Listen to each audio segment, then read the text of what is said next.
Murakoze, nitwa Kevin Siwani Nganje. Tekereza kuri bino bintu bitatu ngiye kukubwira.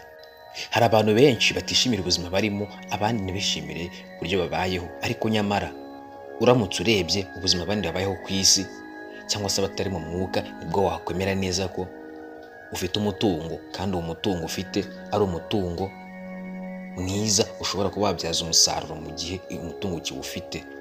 Umutungo mvuga nta wundi ni ubuzima. Uzasure mu bitaro urebe abarwayi barimo barwaye, bafite indwara zitandukanye, bambaye bomboni, abandi bari guhumeka akuka kanyuma benda gucaho ngo bipfire.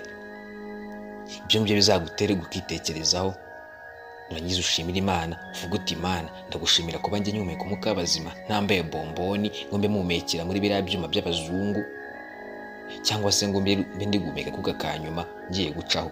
Ndagushimira Mana. Icya kabiri uzakora,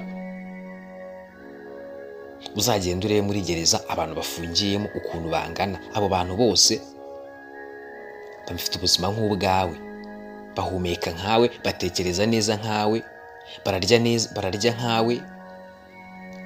Mbese nta kintu kimwe washobora gukora nabo batashobora gukora. Icyo washobora gukora nabo bagikora.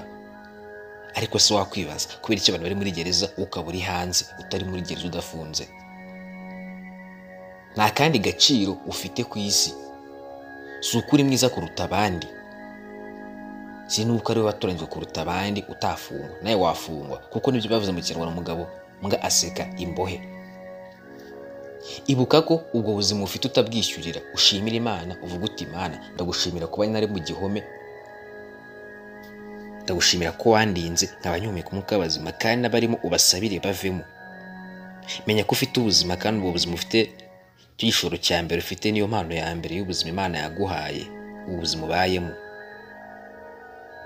Ikindi kintu uzakora cya gatatu, ahandi hantu uzajye mu marimbi, urebe imva zuzuyemo, urebe imisaraba yuzuyemo, urebe abantu bose bapfuye ukuntu bangana, ntacyo wabarushaga.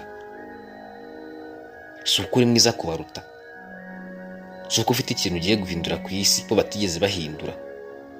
Ntabwo ari uko udasanzwe. Hari benshi babaye indashyikirwa, bakoze ibikorwa bitandukanye byiza cyane binarenze ibyawe, ariko baryamyemo hariya bapfuye. Menya ko ubuzima ni ikintu gishira kandi ikintu kirangira, ahubwo kuba ukibufite niyo mpano ya mbere ufite. Bukoreshe kandi ubukoreshe neza, ntukore ibintu bibi ahubwo ukore ibintu byiza abandi bashobora kuba babona bakishimira, kandi uharanire gusiga iseri nziza kuruta uko wayisanze. Menya ibyo bintu bitatu. Ndagushimiye wowe wakomeje kunkurikirana. Nitwa Kevin Siwani Nganje. Komeza ugubwe neza.